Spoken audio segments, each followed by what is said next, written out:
So indeed, when these things happen, you will know that the kingdom of God is near. And, part of what is near is the corporal works of mercy. Works of charity and things of that nature. And I was told that we're still going strong with our month of charity, not just for the parish, but for the school. So I know a little bit about what's going on, but I could use a refresher. And there are some of the adults in the back that don't really know what I'm talking about. So for this month of charity, can you guys tell me what's been going on in the school? What has happened for the month of charity? Specific examples. Say your hand first. What's up? You bring new teddy bears for people at the Albrights. That was my favorite part, the teddy bears. I really wanted to think of a Sunday homily that involved teddy bears. Didn't manage it. Yeah, so teddy bears for the Albright Clinic. Other things? Shampoo and conditioner and other stuff. Cool. I see a hand over here. Soap. Awesome. Very important, by the way.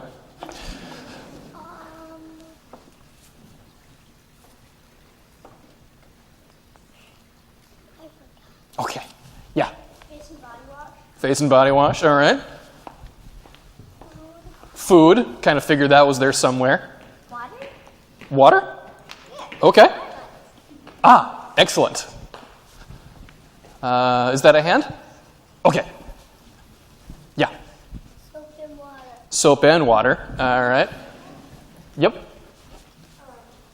Maybe body wash and something for your body. Yep. I think we got all of that mentioned. I'm thrilled that they mentioned the teddy bears because that was definitely my favorite part. And I know that there are other things going on as well. You guys got the big stuff. But those are what we call corporal works of mercy. They're acts of charity. And it's a very good thing. And I'm not sure about what's been happening in the classroom necessarily, but in the parish office, we have been thrilled because we've seen just how much people gave. I actually didn't like drinking my coffee in the kitchen of the office because the whole kitchen reeks of shampoo and conditioner. Because that's where we've been storing all the bottles. So you just walk into the kitchen and you just smell nothing but shampoo because there are boxes and boxes and boxes of the stuff. And don't get me started on the mountains of teddy bears. It was awesome. So yeah, all of that's great. And that's what we've done for the month of charity. It begs the question, why? Why have a month of charity? And to answer the question, why are we bothering with this stuff, I want to read something. It's a little dialogue that I dearly love. Read it a few years ago. And it's from two cops. So they're talking about law and justice, but the point applies just as much to acts of charity and goodness, okay? So basically, the female, the one that does most of the talking here, she never, ever, ever goes against the law. She always does the right thing, even though other people are using the law against her. So basically, her partner, the guy, says, "Why don't you play dirty?" Because everybody else is playing dirty. And this is her answer. So she says, "I can't take justice into my own hands. It's illegal, because I can't overlook a crime." Her partner says, "Why are you going that far to obey the law when that law can neither judge a criminal nor protect people?" She answers back, "The law doesn't protect people. People protect the law. People have always detested evil and sought out a righteous way of living. Their feelings, the accumulation of those people's feelings, are the law. They're neither the provisions nor the system.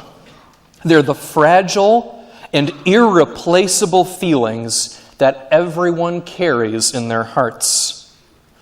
Compared to the power of anger and hatred, they are something that can quite easily break down. People have prayed for a better world throughout time.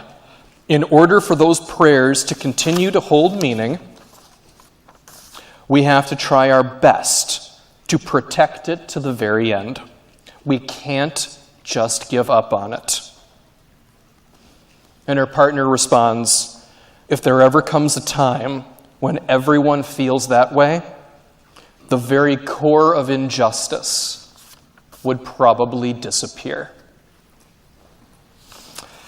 I think that's just a beautiful dialogue. I fell in love with that the very first time I read it. And there's a very important lesson for us to understand here. And again, I know they're talking about law and justice. It applies just as much to a month of charity. We're not doing all of this for what she calls the system, all right? We are not doing this because we have to, all right? We're not doing this for the United States government, all right? When you give something to somebody else because the United States government tells you to do so, that's not charity, that's called taxes. And everybody hates them. Not saying that taxes are bad or not pay your taxes, but the fact is, taxes are not charity. Taxes don't really have anything to do with the Sacred Heart of Jesus. Maybe I'm wrong, not seeing the connection. We're not doing this for the government or the society or for culture in general. There are things we do just because it's our culture, all right? We drive on the right side of the road because it's our culture to do so. Driving on the right side of the road is not inherently more sacred than the left side. If you go to London, they drive on the other side of the road, and it doesn't really matter. Doing works of charity is not just the product of the culture we live in. We do good, all right? We do corporal works of mercy. We have months of charity with food drives and shampoo drives and teddy bear drives. I couldn't think of the right word for that. We do all of that because we're listening to the Sacred Heart of Jesus, all right? Because we know in our hearts that it's the right thing to do. It is that simple, and it's the exact same part of us that prays. It is where our prayers come from. It is the part of us that talks to God. If that conversation with God does not exist at all of this dries up. All works of charity, all acts of compassion, you can't have that when you're completely 100% closed off from the Sacred Heart of Jesus. It's what starts all of this. So we're not doing this for the fame. We're not doing this for the bragging rights. Ha ha, holy angels, we gathered more shampoo than you guys. Don't say that. Even if it's true, don't say that. It's rude. We're not doing it for the credit. We are doing it because we know it is right in our hearts. We know that it makes the world a better place, one teddy bear at a time. And we know that in some small way, it is gradually making us more the people we've always been meant to be, people made in the image of God and redeemed through Jesus Christ and his Sacred Heart.